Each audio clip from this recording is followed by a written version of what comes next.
ចាជ្រាបសួរពុកម៉ែបងប្អូនប្រជាកសិករជាទីគោរពថ្ងៃនេះមកជួបជាមួយ BMFE Cambodia ជាមួយប្រធានបទអំពីត្រួយដំបូងក្រោយពេលប្រមូលផល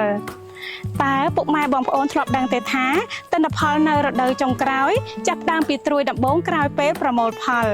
ហេតុអ្វីបានជាថាត្រួយដំបូងមានសារៈសំខាន់ព្រោះថាត្រួយដំបូងក្រោយពេលប្រមូលផលមិនមែនគ្រាន់តែជាត្រួយថ្មីប៉ុណ្ណោះទេ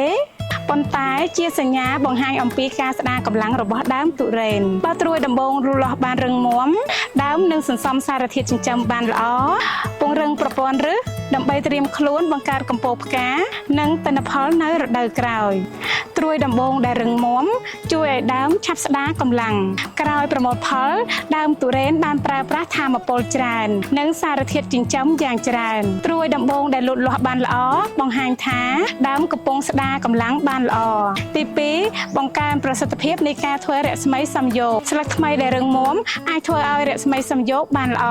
អាចផលិតសារធាតុចិញ្ចឹមបានច្រើនជួយចិញ្ចឹមឫសតួដើមនិងជំរុញការលូតលាស់របស់ត្រួយជំនាន់បន្ទាប់ទី3ត្រួយដំបូងដែលរឹងមាំជួយពង្រឹងប្រព័ន្ធឫសត្រួយលូតលាស់ល្អស្មើគ្នានិងជួយជំរុញការលូតលាស់របស់ប្រព័ន្ធឫសបង្កើនការស្រូបទឹកនិងសារធាតុចិញ្ចឹមដើម្បីទ្រទ្រង់ដើមឲ្យរឹងមាំទី4បង្កើតមូលដ្ឋានសម្រាប់ការជីងផ្កាត្រួយដំបូងដែលរឹងមាំនឹងជួយឲ្យដើមសន្សំសារធាតុចិញ្ចឹមបានល្អបង្កើតត្រសុំដើមមានតុល្យភាពនឹងជួយឲ្យត្រួយចំនួនបន្ទាប់លូតលាស់បានស្មើគ្នាដើម្បីត្រៀមខ្លួនសម្រាប់បង្កើតកម្ពស់ផ្កាទី5បង្កើនភាពធន់របស់ដើមដែលមានត្រួយដំបូងដែលរឹងមាំអាចទប់ទល់បានល្អជាងចំពោះអាកាសធាតុមិនអំណោយផលសត្វល្អិតនិងជំងឺហើយកាត់បន្ថយបញ្ហាត្រួយខ្សោយត្រួយខូចទ្រង់ទ្រាយលូតលាស់យឺតឬត្រួយលូតលាស់មិនស្មើគ្នាហេតុនេះហើយចូលពុកម៉ែបងប្អូនកសិករកុំមើលរំលងត្រួយដំបូងក្រោយពេលប្រមូលផល